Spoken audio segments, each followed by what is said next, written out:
Gor za obojicu, ajde. Kakve su vam opreme za to? Boje ima najveći.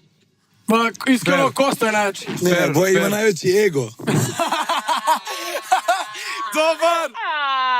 Dobro, pa znaš šta, dobar ego je nekad ključan. Odakle dolazi ta ego, moraš da se pitaš. Pa to je pitanje. Pa zašto poznaje mene? Ja ću odmah da se ogradim, ja sigurno nisam ovdje najbolji u seksu. Znaš što misliš? Ali, pa, zato što... Zato što ni ne pokušavam da budem najbolji u seksu, jer ja bih samo da ga prislonim, to je to. A zašto? Šalim se, nije, ne. Nije, Ne, ja Seks je tango, ide gas. smatram da me, na primjer, ples mnogo spasao. Ali ajde daj odgovor mi zapravo, s kim bi snimila pornić? Pa nekako mislim da bi Voja i ja bili najkompatibilniji u tom. I ja to isto mislim. Sličan Alo, smo slušaj gas. odgovor. Sličan Vojo. smo gas i slične smo veličine, visine. Ko? Ja.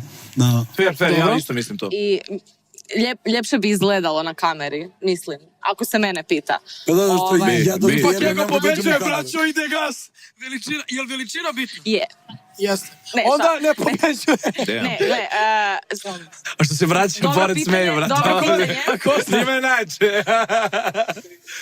joj, Bože, oprostite, molim vas. Mi moramo jednostavno prihvatimo da je ona edukativni sadržaj za nas mlade, brate. Ja sam odrasao uz to.